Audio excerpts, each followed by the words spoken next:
के cease fire पर action में भारत है, सेना को सख्त कदम उठाने के निर्देश जारी कर दिए हैं। विदेश मंत्रालय का एक बयान सामने आया है, समझौते का पाकिस्तान ने उल्लंघन किया है।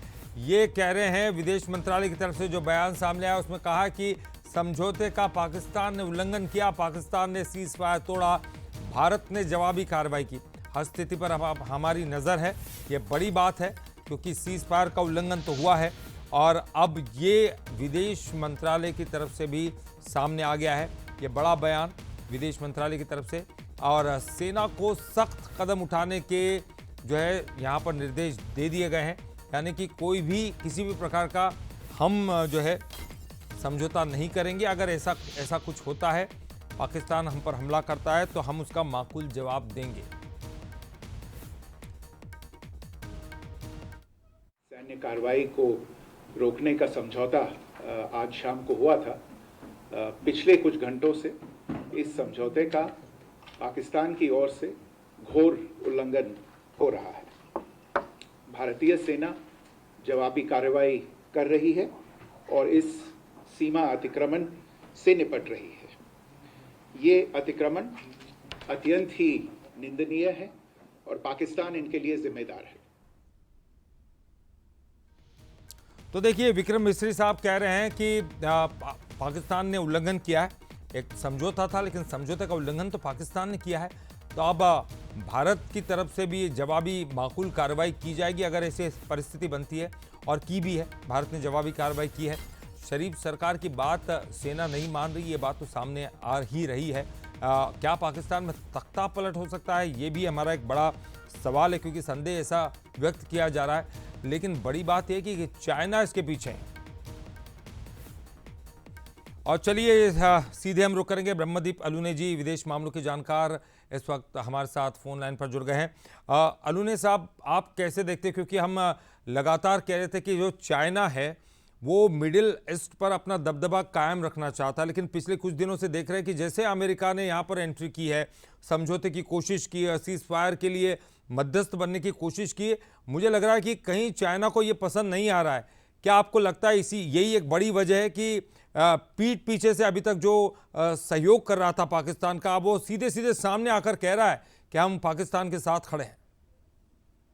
लेकिन देखिए, अब बहुत दिलचस्प स्थिति उत्पन्न हो गई है कि पाकिस्तान का राजनीतिक नेतृत्व यदि है और उसका भरोसा अमेरिका पर है, तो क्या पाकिस्तान की सेना पर चाइना का प्रभाव बढ़ गया है? जबकि पाकिस्तान की जो सेना है उसको सबसे ज्यादा मदद अमेरिका से मिलती रही है। तो यदि चीन की शह पर यह हो रहा है, इसका मतलब यह भी है कि चीन को यह रास आया ही नहीं कि दक्षिण एशिया में ट्रंप जो है वो बड़ी शक्ति के तौर पर अमेरिका को पुनः स्थापित कर दे, दक्षिण एशिया में शांति स्थापित हो जाए और दक्षिण एशिया में अमेरिकी हितों की पूर्ति हो। तो चाइना निश्चित तौर पर चीन की शह पर यह जो सीज फायर का उल्लंघन हो रहा है यह बहुत गंभीर है, क्योंकि इससे यह भी पता चलता है कि न केवल पाकिस्तान के सेना को लेकिन आतंकवादियों का समर्थन भी चीन करता रहा है। और नक्सलवादी जो हैं उनको तो चीन से हथियार मिलते ही हैं, लेकिन यदि आतंकवादी भी चीन से हथियार ले रहे हैं तो इसका मतलब स्पष्ट है कि भारत का मुकाबला ढाई मोर्चे पर है, जिसको लेकर हमारी जो सेना है हमेशा सतर्क रही है। तो अब सीधा सीधा चीन के हस्तक्षेप के बाद ट्रंप को यह संदेश गया है कि ये भारत पाकिस्तान का जो युद्ध विराम हुआ है उसमें चीन से ट्रंप को चुनौती मिली है। और जो ट्रंप का जो व्यवहार रहा है वैश्विक स्तर पर, जिस प्रकार से वो कार्य कर रहे हैं, तो आने वाले समय में चीन और अमेरिका की प्रतिद्वंदिता इस इलाके में बढ़ेगी। लेकिन दूसरी ओर भारत पर इसलिए संकट नहीं है क्योंकि ऑपरेशन जो है ऑपरेशन सिंदूर को लेकर भारत ने कुछ लक्ष्य तय किए थे, उस लक्ष्य को भारत ने अचीव किया है और लगातार भारत पाकिस्तान को जवाब दे रहा है। तो अब यह जो झगड़ा है ये वैश्विक स्तर का हो गया है और निश्चित तौर पर जो अमेरिका का विदेश मंत्रालय उसकी नजर इस पर होगी, और वरना पाकिस्तान के राजनीतिक नेतृत्व के साथ ही साथ वहां की सेना पर पुनः दबाव डालेगा, जिसके परिणाम आने वाले कुछ घंटों में आप देख सकेंगे।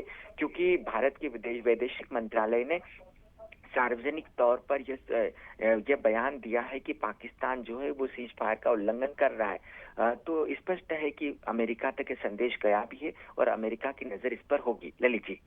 बिल्कुल अलूने साहब, अगर हम देखें, अगर पिछली बार जब हम लगातार चर्चा कर रहे थे, ऐसा कोई व्यक्ति नहीं होगा जो ये ना कहे कि चाइना पाकिस्तान की मदद कर रहा है। लेकिन वो बैकडोर से कर रहा था, ये हम सभी को जानते हैं, हम सभी जानते हैं इस बात को लेकर कि वो बैकडोर से हथियार भी पहुंचा रहा है। और लेकिन जैसे कि आप कहते थे कि ये साहूकार है, वो पूरी तरह से भारत को भी अवॉइड नहीं कर सकता और पाकिस्तान को भी नहीं, और पाकिस्तान के साथ भी है। लेकिन सीज फायर के बाद ऐसा क्या हुआ कि वो पूरी तरह से खुलकर पाकिस्तान के समर्थन में आ गया है? जी देखिए, बहुत अहम सवाल है आपका और कूटनीतिक दृष्टि से इसे समझना भी जरूरी है।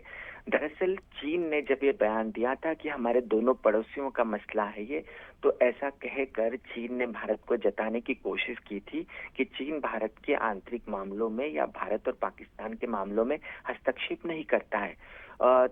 ऐसा करके चीन सामरिक बढ़त लेने की कोशिश कर रहा था, कूटनीतिक बढ़त लेने की कोशिश कर रहा था, और इससे भारत के उसके संबंध मजबूत हो भी सकते थे। लेकिन ट्रंप ने जिस प्रकार से सरप्राइज किया है, तो उससे चीन को यह संदेश गया है कि दक्षिण एशिया है, जहां पर पिछले दशक में चीन की बादशाहत कायम हुई है, चाहे बांग्लादेश हो, चाहे भूटान हो, चाहे श्रीलंका हो, पाकिस्तान हो या भारत से भी जो उसके व्यापारिक संबंध तो मजबूत है ही, तो चीन को ये रास नहीं आया कि अमेरिका इस इलाके में किसी तरीके से भी मजबूत हो जाए।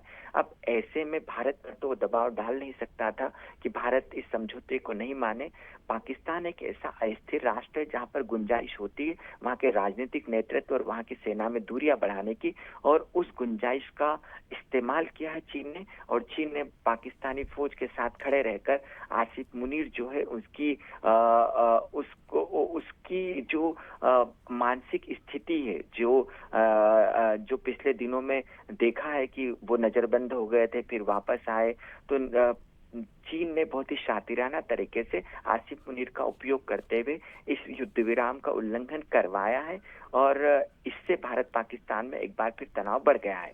ललित जी, अलूने साहब, ये भी लोग कहते थे कि जिस तरह से अमेरिका मजबूत स्थिति में, जो इतना मजबूत राष्ट्र है, और पाकिस्तान को काफ़ी कुछ मदद अमेरिका की तरफ से मिली हुई है, तो ऐसे में मुनीर साहब की इतनी हिम्मत तो नहीं है कि वो अमेरिका को डायरेक्टली निगलेक्ट कर दे, या जो वो मध्यस्थ के रूप में समझौता कर रहे हैं उसका उल्लंघन कर दे।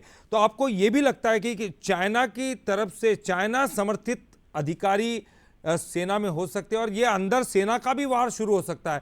जो चाइना समर्थित अधिकारी होंगे वो चाइना की तरफ से ये छुटपुट घटनाओं को अंजाम देके कुछ बड़ी घटनाओं को अंजाम देंगे, चाहे वो मुनीर साहब भी इसमें शामिल हो या और भी लोग शामिल हो। तो यह क्या तख्ता पलट जैसी घटना हो सकती है, या फिर सेना के अंदर कुछ बड़ी घटना, बड़ा कुछ यहाँ पर द्वंद्व दिखाई दे सकता है? देखिए ललित जी, अमेरिका पाकिस्तान की राजनीति और पाकिस्तान की फितरत को बहुत अच्छे से जानता है।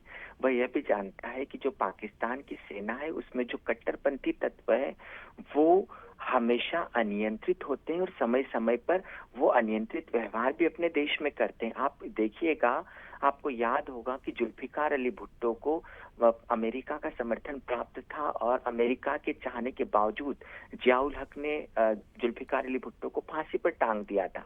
इसके बाद कई मौके ऐसे आए जबकि सेना जो है उस पर अमेरिका का प्रभाव होने के बावजूद सेना ने बेहद अराजक निर्णय लिए, और ऐसे निर्णय लिए जो संभवतः अमेरिका को पसंद नहीं आते। तो यहाँ पर यह जो पाकिस्तान है, यहाँ की संवैधानिक व्यवस्था जो है वो बिल्कुल अस्त व्यस्त है, और किसी भी वैधानिक व्यवस्था में देश विश्वास करता ही नहीं है। आसिफ मुनीर तख्ता पलट सकते थे, उनको सत्ता मिल सकती थी, और अमेरिकी हस्तक्षेप के कारण उनका ये जो उन्होंने एक दांव खेला था पहलगाम में आतंकियों को भेजकर, तो वो दाव उल्टा पड़ गया है। और यही कारण है कि आसिफ मुनीर जो है अब किसी कीमत पर तख्ता पलट के, जिसके बारे में आप जिक्र कर रहे हैं, तख्ता पलट करके पाकिस्तान में सत्ता चाहते हैं। वो तो येन केन कर सत्ता चाहने के पक्ष में यदि उनके लिए चीन मददगार बन रहा है तो उन्होंने चीन की मदद को स्वीकारा है। और चीन की भूमिका को आप ऐसे देख लीजिए कि शेख हसीना जब तक थी चीन के लिए तो शेख हसीना के साथ वो अच्छे थे, मोहम्मद यूनुस खड़े तो मोहम्मद यूनुस के साथ अच्छे हो गए। तो चीन को अपने हितों से सरोकार होता है, और यदि पाकिस्तान में राजनीतिक अस्थिरता होती है तो चीन के हित ज्यादा बेहतर तरीके से वहां पर पूरे होंगे, क्योंकि चीन में कम्युनिस्ट पार्टी, वहां पर वहां की व्यवस्था जो है लोकतांत्रिक नहीं है, और जहां पर लोकतांत्रिक लोकतांत्रिक व्यवस्था नहीं होती, वहां पर तानाशाही को पसंद किया जाता है, अधिनायकवाद को पसंद किया जाता है। आप देखिएगा कि चीन के सबसे अच्छे संबंध किससे? रूस से, क्योंकि रूस में अधिनायकवाद है। चीन के सबसे अच्छे संबंध किससे? उत्तर कोरिया से, क्योंकि उत्तर कोरिया में अधिनायकवाद है। जी, जी। तो चीन दुनिया में राजनीतिक स्थिरता जो है उसको राजनीतिक अस्थिरता में बदलकर अपने हितों को बेहतर तरीके से पूरा करता है, और यही कम्युनिज्म है, यही कम्युनिस्ट शासन है। तो चीन पाकिस्तान में यदि सत्ता पलटती है, यदि सत्ता पलट होता है, तो चीन अपने हितों को ज्यादा बेहतर तरीके से पूरा कर पाएगा। यही कारण है कि सीज फायर जो हुआ है या जो युद्ध विराम का जो उल्लंघन हो रहा है उसमें चीन ने आगे बढ़कर भागीदारी की है। ललित जी, चलिए, बहुत बहुत शुक्रिया अलूने साहब आपका इस पूरी जानकारी के लिए, बातचीत करने के लिए।